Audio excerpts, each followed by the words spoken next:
പ്രവാസ ലോകത്തെ വാർത്തകൾ. ചൈനയ്ക്കെതിരെ 100% തീരുവ പ്രഖ്യാപിച്ച് US president Donald Trump. November 1 മുതൽ പുതിയ നിരക്കുകൾ പ്രാബല്യത്തിൽ വരും.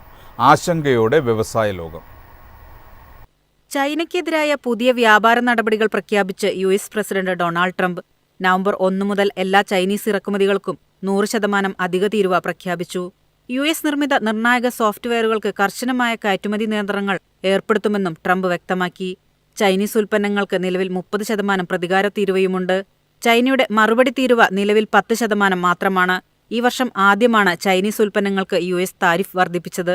ഈ ഘട്ടത്തിൽ തന്നെ ചൈന കയറ്റുമതി നിയന്ത്രണങ്ങൾ ശക്തമാക്കിയതോടെ അമേരിക്കയിലും പ്രതിസന്ധിയും പ്രതിഷേധവും ഉയർന്നു.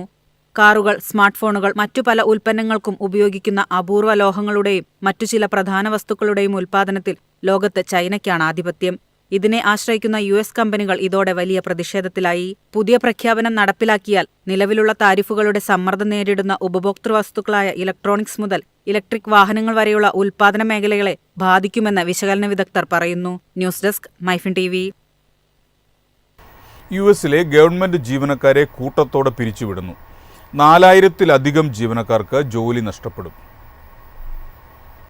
ഫെഡറൽ ജീവനക്കാരെ പിരിച്ചുവിടുന്നത് ഡെമോക്രാറ്റുകളെ സമ്മർദ്ദത്തിലാക്കാനുള്ള ശ്രമത്തിന്റെ ഭാഗമാണെന്നാണ് റിപ്പോർട്ട്.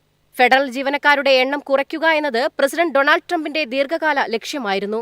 നിയമപ്രകാരം ഫെഡറൽ സർക്കാർ ജീവനക്കാരെ പിരിച്ചുവിടുന്നതിന് 30 ദിവസത്തെ മുൻകൂർ അറിയിപ്പ് നൽകണം. പിരിച്ചുവിടൽ നടപടികൾ ആരംഭിച്ചതായും ഇത് വളരെയധികം ജീവനക്കാരെ ബാധിക്കുമെന്നും White House office of management and budget director Russell Vought പറഞ്ഞു. ട്രഷറി, ആരോഗ്യ, മാനവ സേവനങ്ങൾ തുടങ്ങിയ പ്രധാന വകുപ്പുകൾ ജീവനക്കാർക്ക് അറിയിപ്പ് നൽകി തുടങ്ങി. Cyber security and infrastructure security ഏജൻസിയിലെ ജീവനക്കാരെയും പിരിച്ചുവിടുമെന്ന് ഹോംലാൻഡ് സെക്യൂരിറ്റി അറിയിച്ചു. ട്രഷറി വകുപ്പിലാണ് ഏറ്റവും കൂടുതൽ ജീവനക്കാരെ പിരിച്ചുവിടുന്നത്. ഏകദേശം 1446 ജീവനക്കാർക്ക് നോട്ടീസ് നൽകി. ഒക്ടോബർ 1 മുതലാണ് ഗവൺമെന്റ് ഷട്ട്ഡൌൺ ആരംഭിച്ചത്.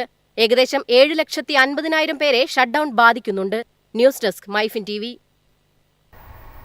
ഇൻഡിഗോ നവംബർ 10 മുതൽ ഡൽഹിയിൽ നിന്ന് ചൈനയിലെ ഗ്യാങ്ഷൌവിലേക്ക് നേരിട്ടുള്ള വിമാന സർവീസുകൾ നടത്തും. ഇരു രാജ്യങ്ങളും തമ്മിലുള്ള ബന്ധം കൂടുതൽ ശക്തമാകും.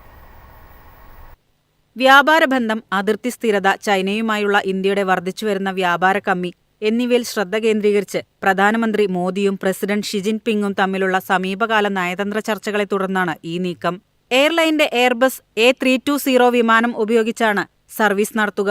പ്രതിദിന സർവീസ് ഡൽഹിയിൽ നിന്ന് രാത്രി 9:45 പുറപ്പെട്ട് പുലർച്ചെ 4:50 ഗ്വാങ്ഷോവിൽ എത്തും. തിരിച്ചുള്ള വിമാനം രാവിലെ 5:50 ഗ്വാങ്ഷോവിൽ നിന്ന് പുറപ്പെട്ട് 10:10 ഡൽഹിയിലെത്തും. വിയറ്റ്നാമിലേക്കുള്ള കണക്ടിവിറ്റി ഇൻഡിഗോ എയർലൈൻസ് വർദ്ധിപ്പിക്കുന്നു. ഡിസംബർ 20 മുതൽ ഡൽഹിക്കും ഹനോയ്ക്കുമിടയിൽ പ്രതിദിന ഡയറക്റ്റ് ഫ്ലൈറ്റുകൾ ആരംഭിക്കും.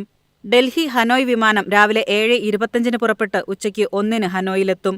മടക്ക വിമാനം വൈകിട്ട് 6 ഹനോയിൽ നിന്ന് പുറപ്പെട്ട് രാത്രി 9:25 ഡൽഹിയിലെത്തും. News desk MyFin TV.